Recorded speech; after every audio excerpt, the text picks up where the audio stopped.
Good morning. How are you? It's been great, hasn't it? I've been blown away by the whole thing. In fact, I'm leaving.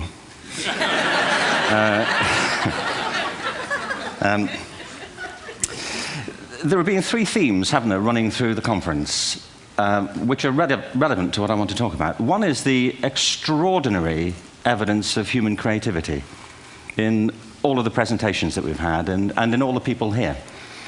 Just the variety of it and the range of it. The second is that it's put us in a place where we have no idea what's going to happen in terms of the future. No idea how this may play out. I have an interest in education. Actually, what I find is everybody has an interest in education. Don't you? I find this very interesting. If you're at a dinner party and you say you work in education, actually, you're not often at dinner parties, frankly, if you work in education. You're not asked, and you're never asked back, curiously. That's I think it strikes me.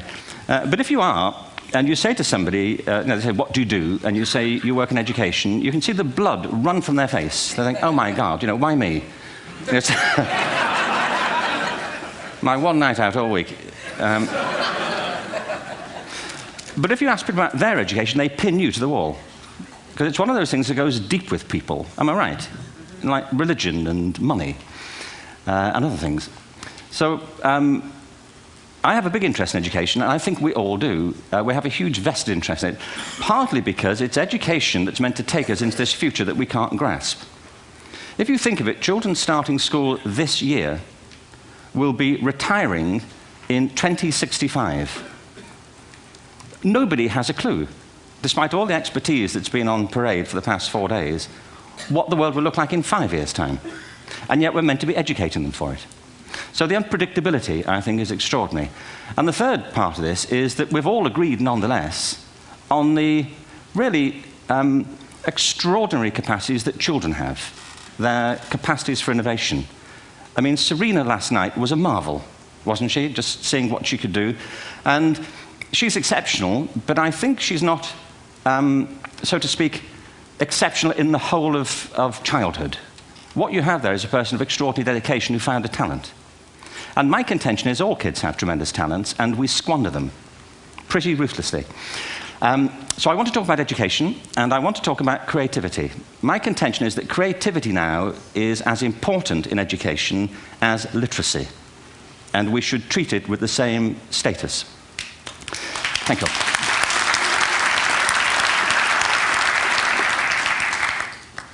That was it, by the way. Thank you very much. So, 15 minutes left. Well, I was born... No, I had a great story recently, I love telling it, of a little girl who was in a drawing lesson. She was 6, and she was at the back drawing, and the teacher said this little girl hardly ever paid attention. And in this drawing lesson, she did. And the teacher was fascinated. She went over to her and she said, what are you drawing? And the girl said, I'm drawing a picture of God. And the teacher said, but nobody knows what God looks like. And the girl said, they will in a minute.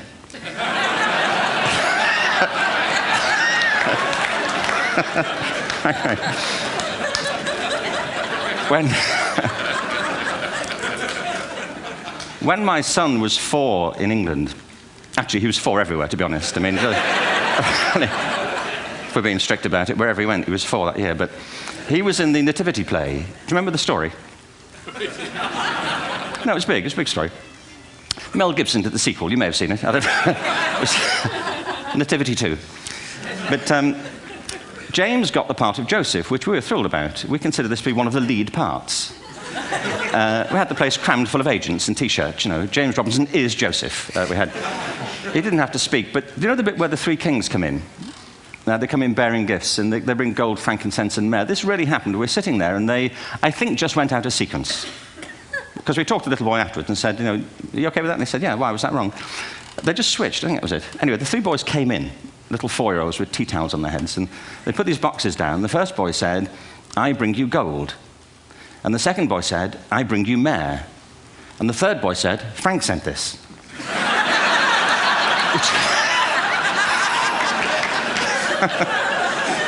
It's great.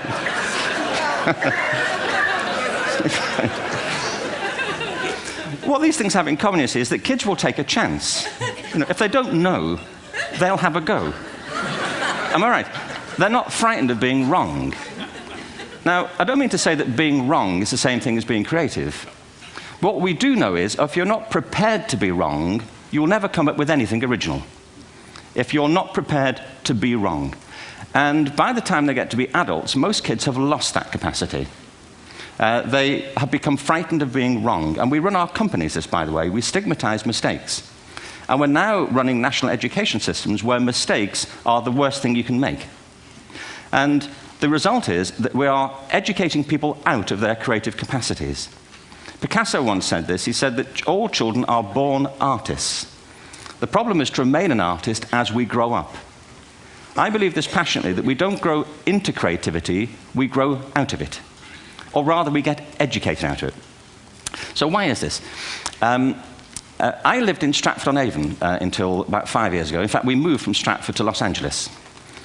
So you can imagine what a seamless transition this was from LA. Actually, we lived in a place called Snitterfield, just outside Stratford, which is where Shakespeare's father was born. Are you struck by a new thought? I was. You don't think of Shakespeare having a father, do you? Do you? Because you don't think of Shakespeare being a child, do you? Shakespeare being 7. I never thought of it. I mean, he was 7 at some point. He was in somebody's English class, wasn't he? Do you understand? Really? How annoying would that be?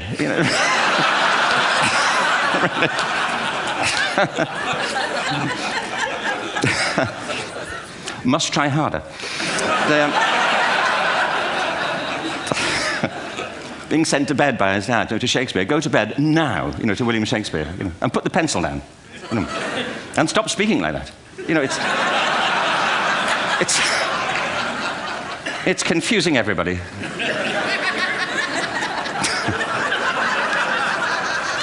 Anyway, we moved from Stratford to Los Angeles, and I just want to say a word about the transition. Actually, my son didn't want to come. I've got 2 kids. He's 21 now, and my daughter's 16. He didn't want to come to Los Angeles. He loved it, but he had a girlfriend in England. This was the love of his life, Sarah. He'd known her for a month. Mind you, they'd had their 4th anniversary by then, because it's a long time when you're 16. Anyway, he was really upset on the plane. He said, "I'll never find another girl like Sarah." And we were rather pleased about that, frankly, because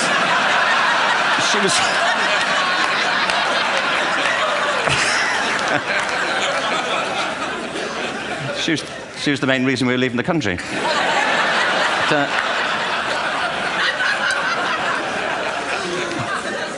But something strikes you when you move to America and when you travel around the world. Every education system on Earth has the same hierarchy of subjects.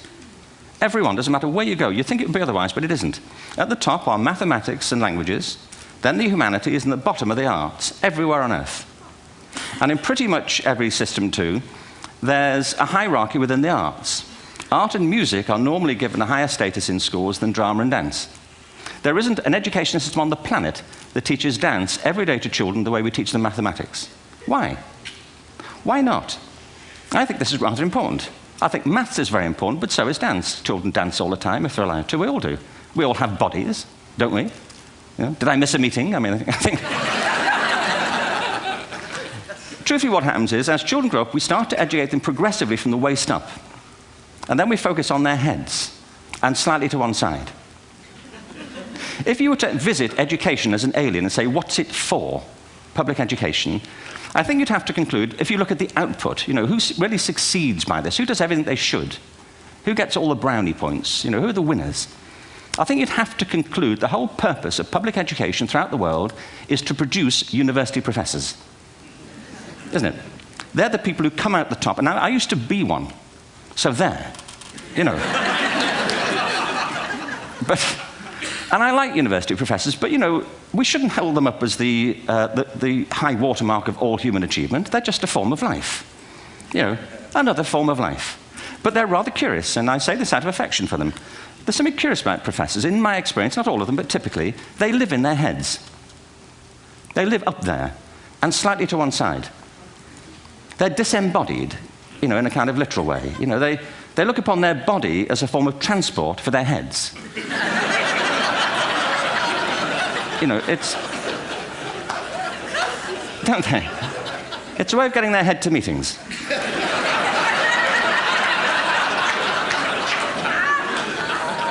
If you want real evidence of out-of-body experiences, by the way, get yourself along to a residential conference for senior academics and pop into the discotheque on the final night. And there you will see it. Grown men and women writhing uncontrollably off the beat. Waiting to it ends so they can go home and write a paper about it. Now, our education system is predicated on the idea of academic ability. And there's a reason. The whole system was invented around the world. There were no public systems of education really before the 19th century. They all came into being to meet the needs of industrialism. So the hierarchy is rooted on two ideas. Number one, that the most useful subjects for work are at the top. So you were probably steered benignly away from things at school when you were a kid, things you liked, on the grounds you would never get a job doing that. Is that right? Don't do music, you're not going to be a musician. Don't do art, you won't be an artist. Benign advice. Now, profoundly mistaken. The whole world is engulfed in a revolution. And the second is academic ability, which has really come to dominate our view of intelligence because the universities designed the system in their image. If you think of it, the whole system of public education around the world is a protracted process of university entrance. And the consequence is that many highly talented, brilliant, creative people think they're not, because the thing they were good at school wasn't valued or was actually stigmatized. And I think we can't afford to go on that way. In the next 30 years, according to UNESCO, more people worldwide will be graduating through education than since the beginning of history. More people. And it's the combination of all the things we've talked about, technology and its transformational effect on work, and demography and the huge explosion in population. Suddenly, degrees aren't worth anything. Isn't that true? When I was a student, if you had a degree, you had a job. If you didn't have a job, it's because you didn't want one. And I didn't want one, frankly. So, but now, kids with degrees are often heading home to carry on playing video games because you need an MA, where the previous job required a BA, and now you need a PhD for the other. It's a process of academic inflation, and it indicates the whole structure of education is shifting beneath our feet. We need to radically rethink our view of intelligence. We know three things about intelligence. One, it's diverse. We think about the world in all the ways that we experience it. We think visually, we think in sound, we think kinesthetically, we think in abstract terms, we think in movement. Secondly, intelligence is dynamic. If you look at the interactions of a human brain, as we heard yesterday from a number of presentations, intelligence is wonderfully interactive. The brain isn't divided into compartments. In fact, creativity, which I define as the process of having original ideas that have value, more often than not, comes about through the interaction of different disciplinary ways of seeing things. The brain is intentionally, by the way, there's a shaft of nerves that joins the two halves of the brain called the corpus callosum. It's thicker in women. Following on from Helen yesterday, I think this is probably why women are better at multitasking. Because you are, aren't you? There's a raft of research, but I know it from my personal life. If my wife is cooking a meal at home, which is not often, thankfully, but if she's doing... she's good at some things. But if she's cooking, she's dealing with people on the phone, she's talking to the kids, she's painting the ceiling, she's doing open heart surgery over here. If I'm cooking, the door is shut, the kids are out, the phone's on the hook. If she comes in, I get annoyed. I say, Terry, please, I'm trying to fry an egg in here.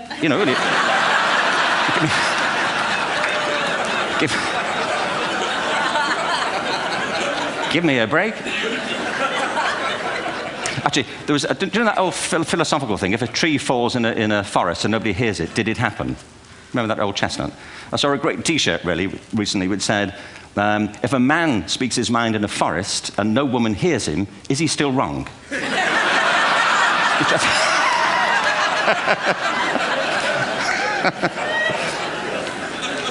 And the third thing about intelligence is it's distinct. I'm doing a new book at the moment called Epiphany, which is based on a series of interviews with people about how they discovered their talent. I'm fascinated by how people got to be there. It's really prompted by a conversation I had with a wonderful woman who most people have never heard of. She's called Gillian Lynn. Have you heard of her? Some have. She's a choreographer, and everybody knows her work. She did Cats. and Phantom of the Opera. She's wonderful. I used to be on the board of the Royal Ballet in England, as you can see. And anyway, Jill and I had lunch one day. I said, how'd you get to be a dancer? And she said it was interesting. When she was at school, she was really hopeless. And the school in the 30s wrote to her parents and said, we think Gillian has a learning disorder. She couldn't concentrate, she was fidgeting. I think now they'd say she had ADHD. Wouldn't you? But this was the 1930s, and ADHD hadn't been invented, at this point, so it wasn't an available condition. People weren't aware they could have that. Anyway, she went to see this specialist. So this oak-panelled room, and she was there with her mother, and she was led and sat on this chair at the end, and she sat on her hands for 20 minutes while this man talked to her mother about all the problems Gillian was having at school. And at the end of it, because she was disturbing people, her homework was always late and so on, little kid of 8, in the end, the doctor went and sat next to Gillian and said, Gillian, I've listened to all these things that your mother's told me. I need to speak to her privately. So he said, wait here, we'll be back. We won't be very long. And they went and left her. But as they went out the room, he turned on the radio that was sitting on his desk. And when they got out the room, he said to her mother, just stand and watch her. And the minute they left the room, she said she was on her feet, moving to the music. And they watched for a few minutes, and he turned to her mother, and he said, Mrs. Lynn, Gillian isn't sick. She's a dancer. Take her to a dance school. I said, what happened? He said, she did. I can't tell you how wonderful it was. We walked in this room, and it was full of people like me. People who couldn't sit still. People who had to move to think. Who had to move to think. They did ballet, they did tap, they did jazz, they did modern, they did contemporary. She was eventually auditioned for the Royal Ballet School. She became a soloist. She had a wonderful career at the Royal Ballet. She eventually graduated from the Royal Ballet School, found her own company, the Gillian Dance Company, met Andrew Lloyd Webber. She's been responsible for some of the most successful musical theatre productions in history. She's given pleasure to millions, and she's a multi-millionaire. Somebody else might have put her on medication and told her to calm down. Now, I think...